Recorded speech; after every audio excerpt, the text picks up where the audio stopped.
Salut tout le monde! Bienvenue à l'épisode 35 Hey! de La face cachée de l'impression 3D. Ça va-tu bien, mademoiselle Sandrine? Ça va bien, et vous, monsieur Gabriel? C'est puis ça va dire vraiment comme ça. Ouais. Malaise. Merci d'être là aujourd'hui. Oui, Pas comme si tu oui. vivais ici, mais merci d'être là pareil. Non. Merci d'être resté là, avec toutes ces années, malgré toutes les conneries que je Non. fais. Ça n'a pas de l'air, là, derrière l'écran, là, mais j'en fais des conneries. Oh, c'est cute. OK. Vous voyez, l'impression 3D peut être reliée à l'amour. Why not? Fait que aujourd'hui, on se parle de comment on peut progresser le plus rapidement possible. Parce qu'on sait qu'on est une gang de lâches, mais on sait en même temps qu'on veut aller vite dans la vie, qu'on veut que les affaires arrivent rapidement. Oui, c'est vrai, surtout aujourd'hui, là, c'est tellement la fast life qu'on voit que tout le monde veut aller tellement rapidement. Ah oui, parce que c'est scroll, puis là, c'est tac, tac, tac, tac, tac, tac, faut que tout soit fait. Aucune patience, on dirait. Pas de patience acide. La patience là-bas, mais pas ici. Va dans le coin. Va dans le coin, va réfléchir. Va réfléchir rapidement. Ouais, non, c'est ça. Fait que, dans le fond, encore une fois, comme d'habitude, dans la majorité des vidéos, c'est nos avis, c'est nos propres perceptions, c'est notre propre expérience qu'on va communiquer. Si vous voulez discuter avec nous, ça va faire plaisir. Venez nous parler, ça va faire plaisir de discuter avec vous. Si vous avez vos opinions, vos affaires, évidemment, c'est les vôtres. Vous avez le droit de les avoir. Ça veut pas dire d'insulter le monde autour de vous. Bingo! Vous avez gagné 25$. Fait qu'évidemment, moi, je vais commencer ça direct avec la meilleure façon, puis peu importe de quoi, tout ce qu'on va parler, ça va passer par cet élément très spécifique-là, qui est la pratique. Tu peux pas écouter des millions de vidéos puis dire, OK, je sais comment faire maintenant. Oh mon Dieu, oui. Tu vas falloir que tu fasses des tests. Il va falloir que tu essayes des choses. Il va falloir que tu échoues. Il va falloir que tu recommences.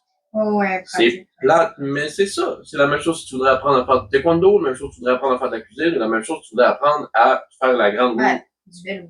Même si tu regardes des vidéos de comment faire du vélo, genre, je veux dire, ça va. Tu sauras pas tant que t'auras pas ton cul sur le basic. Ça va falloir que tu apprennes à être en équilibre, pis ci, pis ça. Tu peux pas comme vraiment l'apprendre à le faire si tu es en train de pas le faire.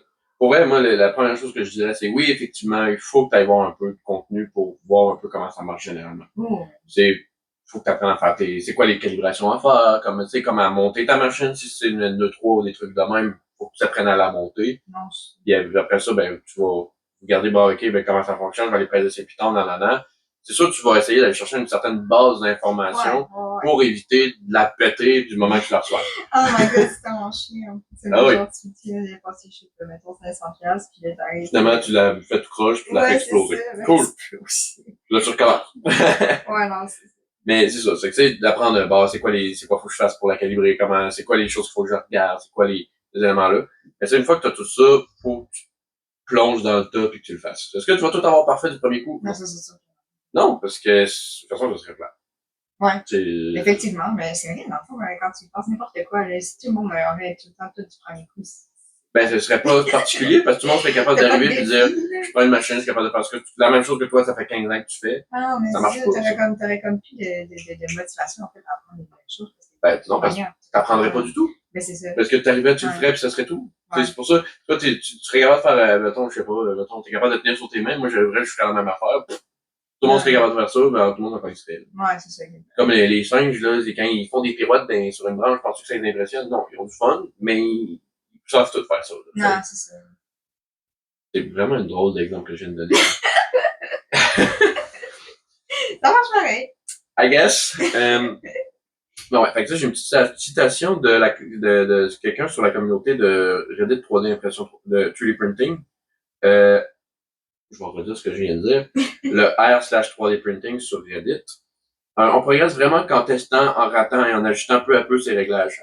Apprends à analyser tes propres échecs d'impression. Chaque problème est une occasion de comprendre une facette de la machine.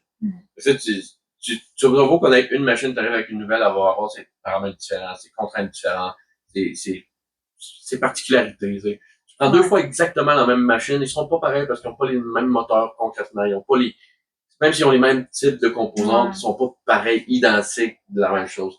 Fait que, il y a tout le temps des petites particularités. C'est sûr qu'il y en a qui vont se ressembler, mais il faut que tu apprennes à le dealer. Il faut que tu apprennes que, tu sais, tu vas pas apprendre c'est quoi le problème d'extrusion tant que tu n'auras pas eu un. Et tu vas pas apprendre c'est quoi un problème de calibration de bed level tant que tu n'as pas eu un problème de bed level. Ouais. Ça va t'apprendre à faire, tu vas apprendre. Mais tu sais pas c'est quoi avant d'avoir fait. Non, ça c'est sûr. C'est ça. D'après. Ouais, faut pratiquer. Selon toi, faut-tu privilégier la quantité ou la qualité au début? Faut privilégier au début. Au début, quand tu commences, là, est-ce que tu privilégies faire une grande quantité ou tu privilégies la qualité? À la qualité. Ça dépend si tu es en mode pratique. Je veux dire, tu vas en faire. Parce que tu peux pas nécessairement avoir de la grosse qualité au début. Fait que pour avoir de la qualité, il faut que tu en fasses genre quand même beaucoup avant de pouvoir mettre de quoi, dépendamment de Ouais, moi, je pense qu'au début, quand tu commences, tu viens d'avoir ta machine, il faut y aller avec une quantité. Faut que tu passes à travers. Et je vais moi-même citer grossièrement, une affaire comme Mr. Beast a dit, le grand géant du YouTube, riche, qui garoche son cash partout. Dis-moi que j'ai pas raison. Mais lui, ce qu'il disait, c'est quand que tu commences, il disait à n'importe quelle personne qui commence, il faut que tu fasses 100 vidéos.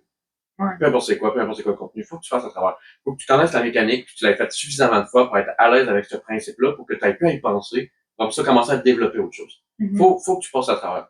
Fait que tant qu'on n'aura pas fait 50, 100, une bonne petite quantité d'impressions, tu sauras pas comment augmenter ta qualité. Non. Tu n'auras pas maîtrisé la base pour dire, OK, là, je suis capable d'aller chercher des éléments supplémentaires pour améliorer la qualité. Fait qu'au début, faut vraiment, selon moi, encore une fois, faut vraiment y aller avec une bonne quantité, mais ça veut pas dire de faire n'importe quoi, n'importe où. Tu fais quand même ton mieux. Mais c'est pas de dire, OK, ben là, je veux que tous les paramètres soient parfaits, puis tous les détails soient, non. La première affaire, c'est que tu vas sortir des prints. Parce qu'à un moment donné, tu vas faire ton bel level, ça collera pas, tu vas recommencer, tu vas faire un an, là, tu vas tester, puis là, OK, là, je sais quoi qui colle, OK, je vais faire réussir à faire mon cube, mon benchy, là, je vais faire mon premier projet, là, ça marche pas, je vais faire un peu mon level, je vais faire un peu mes shit, mon exclusion, puis là, à un moment donné, je vais faire, il y a tout le temps cette petite affaire-là qui arrive là, ouais, c'est plus, ça décale tout le temps, là, je vais aller faire des recherches là-dessus, puis là, je vais, OK, c'est parce que ça, c'est ce problème-là. Avec ce problème-là, il faut ajuster telle affaire, ça peut être relié à ça, ça ou ça. Bon, maintenant, j'ai réglé ce problème-là. Là, j'imprime une nouvelle affaire, ça marche super bien, j'imprime. Ah, là, j'ai un nouveau problème. Il y a comme des trous dans mon print. Là, je regarde, finalement, c'est parce que ma buse est bouchée. Donc là, qu'est-ce que je peux faire avec ça? Ben, je peux utiliser une aiguille puis faire un cold pull. Fait que là, j'essaie ces affaires-là, ça n'a pas marché. Finalement, je change la buse, ça règle le problème. Parfait, fait que j'ai appris ce principe-là. Fait que c'est tout le temps, en avançant comme ça, qu'au fur et à mesure, ta qualité va augmenter tout seul parce que tu vas avoir appris plein de petits concepts avec plein de petites situations qui éventuellement vont augmenter ta qualité. Ouais. Puis c'est quand t'es rendu que tu as appris une bonne partie, pas mal toute la base, tu as une bonne maîtrise dessus, que là, tu vas pouvoir dire, OK, là, je vais vraiment focuser pour améliorer ma qualité. Puis dire, OK, ben là, je veux vraiment plus qu'il y ait, mettons, des fois, il y a des petites lignes qui paraissent plus parce qu'ils ressortent un peu, ça, j'en veux plus, on va peaufiner ça, tu sais. Puis là, tu vas pouvoir vraiment focuser sur des détails parce que le reste va être rendu instinctif. À place de dire, ben là, OK, ben là, je veux avoir cette qualité-là, mais là, faut que je trouve comment faire ça, puis ça, pourquoi ça fait ça, puis ça, pourquoi ça. Puis là, t'es comme partout, puis t'essaies de tout apprendre one shot, puis ça marche pas. Ouais, mais là, c'est sûr. En plus, tu vas tellement modifier plein de paramètres que tu sauras même pas ce qui se passe. Je veux dire, si tu as un print qui échoue, puis tu changes 18 paramètres, puis ça échoue encore pire, tu sauras pas pourquoi. Si tu changes un paramètre, puis là, OK, là, c'est mieux. Ah, OK, là, c'est pire. Attends, là, il y a quoi, j'ai pas fait correct. Ou, au contraire, ça a absolument rien changé. Mais tu sais que ça n'a pas le lien avec le problème que tu as. Ouais, mais c'est mieux d'y aller étape par étape que de tout faire en même temps, éparpillé un peu partout. Une citation d'entrepreneur que j'ai aimée, c'est échoue rapidement pour réussir rapidement. Moi, je t'en ai parlé hier. Je sais, c'est pour ça. Mais pour vous qui n'étiez pas avec moi dans mon char hier, parce que ça aurait été un peu étrange, c'est ça, c'est que plus rapidement, beaucoup de monde sont paralysés dans la peur je recommence, beaucoup de monde sont pris dans l'analyse, la peur de l'analyse, puis la peur de la perfection. Et qui sont là, il faut que ces choses soient parfaites, il faut que je réfléchisse pour être sûr que tout fonctionne, nanana. Arrêtez, c'est pas mal que ça marche. Et que tu vas faire de quoi? Ça va pas être beau, ça va pas être parfait, mais il va être là. Puis là, tu vas le travailler pour que ça devienne meilleur. Fait que c'est devant tout le monde, là, je le faufile pour que ça devienne mieux. Si tu fais le contraire, puis tu veux que tout soit parfait, ben souvent, en fait, ce qui arrive, c'est que le monde ne font jamais rien. Non, c'est ça. Ils vont voir leur printeuse, puis ils vont dire, finalement, j'ai jamais mis de temps dessus. Je l'ai jamais utilisé parce que finalement, je me sentais pas prêt. Ouais, mais c'est le même dans tout, je pense, là, pour vrai. Peu importe, c'est comme, je sais pas, moi, je sais pas, tu dessines, mais genre au début, c'est sûr, là, que, tu sais, mais si tu attends que ce soit parfait avant, mettons, je sais pas, Ben, c'est comme si, comme pour prendre ton exemple, comme si tu voulais faire, mettons, la tête d'un personnage, Ouais. puis là, tu essayais de faire le cercle de base, puis là, ton cercle est pas parfait, puis là, tu l'effaces, puis tu refais ton cercle, là, il est pas parfait, fait que tu l'effaces, puis tu refais ton cercle, puis là, tu l'effaces parce qu'il est pas parfait, puis là, tu refais ton cercle. Ouais. T'auras jamais rien fait, là. T'auras Ouais, jamais ça de sera jamais personnage. parfait. Mais de toute façon, ton cercle, en plus, c'est juste un guide. T'as pas, tu sais. Fait que, si tu fais tes affaires, puis tu fais ton cercle, le bec, le cils, les oreilles, nanana, là, tu regardes, tu fais, ouais, ok, c'est pas génial. T'en refais un autre bac, nanana. Là, à un moment donné, à force, tu vas avoir un meilleur contrôle sur ta main et ton crayon pour faire plus que ce que tu imagines faire. Là, au début, tu fais un arc, puis là, t'es comme, attends, maintenant, t'es pas supposé ressembler à ça. Puis tu le refais, tu le retournes, nanana. Finalement, là, tu sais, Ouais, c'est leur pratique, c'est ça. Faut que t'en fasses. Citation de Massivit, étude sur l'apprentissage par la pratique. Ça dit, la courbe d'apprentissage s'accélère lorsqu'on répète souvent des essais courts et en variant les modèles et les matériaux, puis en se lançant sur des objets de plus en plus techniques. Il faut que ce soit des petits tests, des petites affaires pour passer rapidement à travers tous ces éléments de base-là. Parce que si tu essaies de faire direct un gros print, il va y avoir plein de paramètres qui peuvent échouer, puis ça marchera juste pas. Puis tu vas avoir peut-être, c'est ça, puis tu vas juste avoir des boules de la mort. C'est pas les boules de mort, là. Tu sais, il faut que tu passes plein de petits projets. C'est pour ça que souvent, moi, tu sais, j'en ai déjà eu un jeune quand j'ai travaillé à l'école qui m'avait demandé des conseils, puis c'est comme, mais faut que tu calibres, faut que tu commences par faire des petits projets pour réussir à faire les gros. Et je dis, ben, commence par faire un benchy, imprime un benchy, puis regarde si sont où les défauts, puis essaie de regarder, il y a un guide en ligne, tu regardes ça, puis tu essaies de corriger ces défauts-là. Finalement, quand je suis revenu quelque chose comme 2, 3 semaines plus tard, il m'a revenu, oh, finalement, non, je l'ai pas fait parce que c'était plat. Mais tous ces prix ne marchaient pas encore. Ouais. Il m'a dit, ouais, mais là, parce que j'ai tel problème. Un benchy. Ouais. Ah non, mais c'est plat, ça me tente pas de faire ça. Ça avancera pas, mon grand. Ouais. Il faut que tu fasses des petites affaires, des petits projets. Ouais, même si ça peut paraître plate, mais genre, en fait, combien de fois j'en fais des foutus benchy pis des cubes, là? C'est en faisant ça que t'es capable après de faire les projets qui te tentent vraiment. Oui. Parce que ces petits projets-là, qui sont le fun, c'est, pour ceux qui connaissent pas ça, là, c'est que le benchy, c'est une espèce de petit bateau. Ça a l'air bien niaiseux, mais c'est parce que ce petit bateau-là a plein d'utilisations concrètes de l'impression 3D. Que ce soit des overhangs, que ce soit des angles, que ce soit des bridges, que ce soit de l'adhésion, des textes, des petits détails. Il y a tout dedans. Fait que quand tu le fais, t'es capable de voir plein de morceaux à des places, puis là, tu dis, OK, ça, c'est pas beau, ça, c'est pas beau, ça, c'est pas beau. Ça, puis ça, c'était le problème. Donc, chacun a leur propre problème, puis ça t'aide à voir concrètement les problèmes. Ouais. Tandis que si tu fais, mettons, ton gros projet, puis là, tu dis, OK, ben, j'ai plein de trucs qui sont pas beaux, tu sauras pas pourquoi. Non. Est-ce que c'est un overhang? Est-ce que c'est parce qu'il est support, ou c'est quoi? Je sais pas. Ben, c'est mieux de commencer par ça avant de faire ton projet. Oui. Parce que c'est vraiment documenté, puis c'est designé pour ça, pour dire, ce morceau-là, si ça ressemble à ça, c'est parce que c'est un problème relié à ça. Si, mettons, le meilleur exemple, c'est la coque en avant. Si dans le bas, il y a comme des formes bizarres, parce que c'est un problème de température. Souvent. Pas toujours, mais souvent c'est ça, c'est un problème de température. Fait que c'est, fais tout ça, puis c'est des exemples de petits projets. Puis c'est même moi, comme je dis, là, aussitôt que j'ai un problème avec un print ou whatever, oui, je me dis, OK, mettons que j'ai un problème d'adhésion. Je vais peut-être, mettons, commencer un print ou whatever. Mais si j'ai vraiment un problème, puis je vois que ça marche pas, puis je vais revenir en arrière, je vais faire un benchy, puis je vais voir où c'est que ça chie dans le benchy pour voir c'est quoi le problème.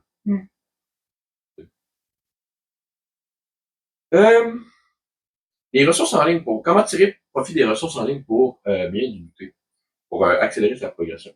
Comme je dis, oui, il faut être dans l'action, mais ça veut pas dire de courir puis de se bander les yeux. Ouais. C'est comme si tu essaies de conduire une voiture puis tu te bandes les yeux, ça va très bien aller. Ne faites pas ça les enfants. Les ressources en ligne. Ben, les ressources en ligne, je pense qu'il y en a quand même beaucoup. Là. Je veux dire, je connais pas les types de... Non, mais c'est parce moi, j'ai rentré ça dans 2 catégories, basically. T'as les catégories, mettons, un peu plus professionnelles, parce que c'est vraiment comme des entreprises d'impression 3D, des entrepreneurs qui travaillent là-dedans depuis longtemps, des personnes qui l'ont fait depuis longtemps, qui vont te donner du contenu en ligne pour des pièces d'information. T'as toute la partie que je considère un peu plus particulier, qui est un peu plus comme forum, ces choses-là, du genre du monde qui ont essayé des choses. Parce que les deux catégories, selon moi, ils n'ont pas le même niveau d'attention qu'on doit porter. Si tu prends un truc d'entrepreneur, puis que l'entrepreneur ou de youtubeur, peu importe, mais qui sait qu'il en fait beaucoup, ben il va avoir une meilleure connaissance parce que pas juste une meilleure connaissance, mais je veux dire, s'il était pour râler de la merde, sa vidéo aurait pas beaucoup de likes, il y aurait beaucoup de monde qui chialerait dans les commentaires, puis beaucoup de monde qui dirait que ça marche pas. Mais souvent, au contraire, tu vas arriver, tu vas dire, ah, ça m'a réglé, nanana, ça, c'était vraiment pratique, nanana, toutes ces choses-là. Fait que tout ce monde-là, souvent, sont reconnus comme étant des bonnes ressources, puis qui disent pas n'importe quoi. C'est des bonnes ressources pour commencer à aller chercher l'information. Mais quand t'es rendu avec un problème un peu plus random, spécifique, puis quelque chose, c'est que t'es comme, j'ai jamais entendu parler de ça. Souvent, dans les petits forums, c'est là que tu peux aller trouver, ben, pas les petits forums, mais les groupes d'impression 3D, pis ces affaires-là, que tu vas trouver souvent des informations plus intéressantes, parce que ça reste que très spécifique. Ouais, Fait que faut que tu trouves un autre monsieur random, ou madame random, qui a eu ce même problème-là, puis qui a réussi à trouver une solution qui a marché pour lui, puis qui va peut-être marcher pour toi. Fait que t'as deux sources d'information. Fait que c'est sûr que, encore une fois, que ce soit un ou l'autre, prenez jamais rien pour du cash. Ouais. Mais si t'arrives, mettons, sur un problème général, du genre, ah, j'arrive pas à calibrer mon imprimante 3D, ben, je vais aller chercher une vidéo qui existe avec quelqu'un, un non reconnu. Tu sais, il va me montrer comment lui il l'a fait sur ma machine, puis il va me fier là-dessus. Mais si j'arrive que, quand je suis rendu à telle affaire, nanana, ma machine fait tic-toc-toc, puis là, elle fait tic-tac-tac de bord puis de l'autre, puis je sais pas quoi faire. Ouais, c'est très, très spécifique. Ben là, je vais trouver un forum, quelqu'un qui va, hey, j'ai telle affaire, ou je mettons sur Reddit, j'ai une vidéo, il envoie une vidéo, puis là, tu fais, ah, ok, ça ressemble un peu à ce que je veux, pas tout à fait, mais ça ressemble un peu à mon problème que j'ai. Tu vas dans les commentaires, ah, finalement, j'ai fait ça, elle a réglé une partie du problème, puis là, tu dis, ah, ben, je vais l'essayer. Nanana, fais ça, puis tu regardes, ok, bon, finalement, ça a pas marché pour moi, ça n'a rien changé. Fais ça deux, trois petites affaires, puis là, tu dis, ah, cette affaire-là, lui, ça n'a pas marché pour lui, mais le gars il y a un commentaire qui répondait au gars, puis le gars original a dit non, ça marche pas. Mais moi, je l'essaye, puis ça règle mon problème. Fait que c'est comme un peu plus un mode recherche parmi la grande quantité d'informations que le monde a partagé un peu partout, versus avoir comme un livre fait sur l'impression 3D. C'est un peu comme ça que j'y vois. Les deux sont bons, les deux, il faut faire attention à ce qu'on fait, évidemment. Jamais rien prendre pour du cash, mais selon moi, il y a ça. C'est sûr qu'il y a toujours l'aspect formation, c'est que tu peux payer pour avoir une formation. Moi, je suis un peu moins fort là-dessus sur les formations en ligne, pour des formations préenregistrées en ligne. Okay. Parce que selon moi, c'est un peu la même chose que d'écouter une vidéo YouTube. Ouais. Si tu la comprends pas, tu peux juste reculer puis recommencer. Ouais. Tandis que, si, mettons, tu as une formation avec quelqu'un, pour ça, je dis, la personne peut être en ligne, ces affaires-là, mais si tu as une formation vraiment avec quelqu'un, tu peux poser des questions. Là, ça peut devenir en présentiel ou en Zoom. Ben, c'est pour ça que je disais ça. Hein? En direct. Je veux dire pas pré-enregistré. Non, c'est ça. Puis, mettons, comme moi, j'ai donné des cours, on était 3 dans la classe. S'il y avait des questions, ben, je pouvais travailler là-dessus. S'il y avait un problème, je pouvais travailler là-dessus avec eux autres. Il y avait dans notre réaction, ouais, direct, c'est ça. Et ça peut être vraiment intéressant des fois. Moi, j'ai été beaucoup un autodidacte sur la grande partie de mon impression 3D. En fait, sur tout ce que je fais dans l'impression 3D. Mais aussitôt que, ben, je sais qu'il y a du monde que c'est pas le cas. Il y a du monde que les autres, faut que tu leur montres, puis il faut qu'ils réessayent 58 fois. Genre, je fais juste penser au cours que j'ai donné, justement, il y en a une que, il fallait vraiment qu'on l'apprenne, puis que j'y place, puis j'y monte les affaires, parce qu'elle avait pas comme l'espèce de réflexe d'aller chercher. Elle, c'est comme, je comprends pas comment ça marche, qu'est-ce que je fais. Ok, je comprends. C'est bien correct. J'ai aucun problème à l'un ou l'autre. Si on est chacun nos méthodes d'apprentissage. Non, c'est ça. Moi, ça donne que j'ai cette force-là qui va beaucoup aider. Mais c'est pas tout le monde qui l'a. Fait que si vous autres, vous voulez en faire, mais que vous êtes pas vraiment du genre à chercher puis vous voulez aller un peu plus direct au point, je vous conseille fortement de trouver quelqu'un qui sait comment ça marche puis de vous le montrer. Ouais. C'est ça. Fait que je vais prendre la citation que j'ai placée. Ça vient encore de Reddit sur quelqu'un sur la communauté de 3D Printing. Des plateformes comme YouTube ou Reddit regorgent de ressources pour surmonter les difficultés les plus courantes. N'hésite pas à échanger avec la communauté et à partager tes propres découvertes. C'est vraiment c'est comme si c'était un peu un livre. Je pourrais le comparer de même. Fait que, on a les YouTubers qui ont écrit leur livre de, mettons, l'impression 3D pour les deux. Fait que là, t'as plein de ressources, toutes les affaires que les autres sont pensés bons mettre dedans. C'est comme si à côté, t'avais un autre livre, que c'était comme un cahier Canada, qui avait été passé à travers plein de monde, qui avait tout rajouté leurs petites notes, leurs petites affaires. Tu sais, il y en a pas un qui est meilleur que l'autre. C'est deux ressources complètement différentes. Ouais, c'est sûr. T'sais. Mais les deux, en fait, je pense qu'ils se complètent bien. Ben, c'est important d'avoir les deux. C'est ça. Tu peux pas juste apprendre avec les affaires comme des beaux livres, tout bien fait, tout, parce que souvent, il y a du remplissage pour avoir un nombre de pages, ou des fois, si on parle de vidéos YouTube, ben, il y a du remplissage pour que ça donne un certain temps. Finalement, ils ont coupé pour que ça soit pas trop long. Tu sais, ils ont pas tout mis dedans. Tandis que si tu vas, mettons, dans les forums, ces affaires-là, ben, tout le monde a garoché un peu leur pièce d'information. Fait que oui, ça prend un peu plus de creusage, mais ça peut avoir des informations beaucoup plus intéressantes et mais pas beaucoup plus intéressantes, mais beaucoup plus précises sur ce que toi tu recherches, donc plus intéressantes dans ce sens-là, vis-à-vis à toi. Ouais. Là, tu me chenoutes parce que moi, j'ai mis ma bouteille sur mon bureau, puis que depuis tantôt, je me retourne pour venir pour la prendre, puis je l'ai pas. Oui, s'il te plaît. Désolée. Parle à tout le monde. Salut tout le monde. J'ai pas dit recommence l'épisode.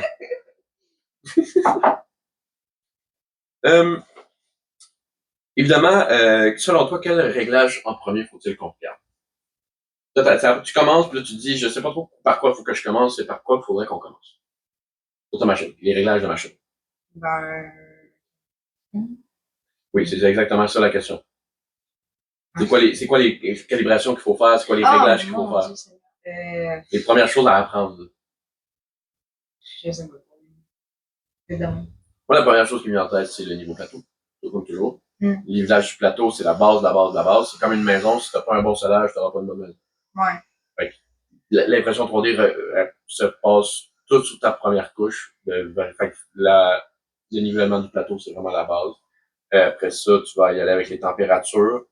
Puis, l'influence des hauteurs de couche versus... souvent, tu vas commencer avec des paramètres de base. Là. Okay. Si je regarde, mettons, une citation de Frozen sur le guide de l'impression 3D, le guide qualité pour impression 3D, comprendre l'influence de la hauteur de couche, de l'orientation de la pièce et de l'utilisation des supports te permettra d'optimiser chaque impression et d'éviter de nombreux défauts. Fait effectivement, il y a l'orientation de la pièce, qui est super important, l'utilisation et l'évitement des supports, quand l'utiliser, quand ne pas en mettre, puis l'influence de la hauteur de la couche, plus ou moins selon moi, parce que n'importe qui va commencer, mettons, avec une FDM, va commencer avec une buse 0.4, avec une qualité 0.2. Okay. C'est les paramètres de base, le plus basic que tu peux trouver, puis même moi, je m'en sens encore très souvent, c'est pas mal généré dans ce qu'on fait, ça. Pardon. Fait que c'est pas mal ça, là, mais c'est comme je dis, les températures, les vitesses aussi, comprendre que plus vite n'est pas mieux. Ouais. On veut toujours, on veut toujours aller plus vite, on veut pas imprimer longtemps, on veut des affaires rapidement. Mais même, mettons, avec les bambous, beaucoup de monde le disent, réduis la vitesse. Elle peut aller vite, ouais, mais réduis-la, ta qualité va être vachement meilleure. Ouais. Ouais, faut quand même être patient. L'importance des températures aussi. Ouais, que la différence d'un 5 degrés sur certains matériaux peut faire toute la différence. Oui. Fait que de bien faire ses tests là-dessus. L'humidité des matériaux, fucking rapport. Pour vrai, si on parle de PLA, c'est un peu moins pire, mais surtout que tu changes de matériel autre que le PLA, la majorité des matériaux sont hydrophobes. Ouais. Hydrophobes? Je sais pas. Ils absorbent l'humidité. Puis ça fait que le principe avec ça, c'est que dans ton plastique, tu vas avoir comme de l'eau. Puis quand tu vas passer ça dans une buse qui chauffe à 200, 250 degrés, qu'est-ce qui arrive à l'eau? Ouais, c'est vrai. Elle va s'évaporer super rapidement, fait qu'elle va faire des bulles dans ton plastique, qui lui est mou. Fait que ce que ça fait, c'est que t'as pas une extrusion constante et belle. Tu vas avoir plein de petits trous partout. Ouais, puis tu l'entends en plus. Oui, tu l'entends, puis tu le vois avec la vapeur autour, là. Ouais, non, mais c'est parce que si ton fil, à la place d'être un beau fil long et égal, tu vas avoir plein de trous dedans, ce qui fait qu'au final, ton print sera zéro fort. Tu vas avoir plein de trous partout dans ton print. Super important. Et ça se peut que ça prenne mal, ça peut causer des clogs, ça peut faire vraiment plein de problèmes. Quelques petits conseils pour accélérer la progression. La matrice fondamentale du slasher, c'est mine de rien, avant même de dire de modéliser, il faut que tu comprennes ton slasher. Ouais. Tu en choisis un, tu l'apprends. Il n'y a pas de meilleur slasher qu'un autre. Il y a des bons slashers pour des bonnes utilisations et des bons slashers pour les bonnes machines. Mais en fait, tu peux pas mal faire n'importe quelle machine avec n'importe quel slasher. C'est sûr, tu peux pas utiliser un slasher de résine pour le FDM, là, on s'entend.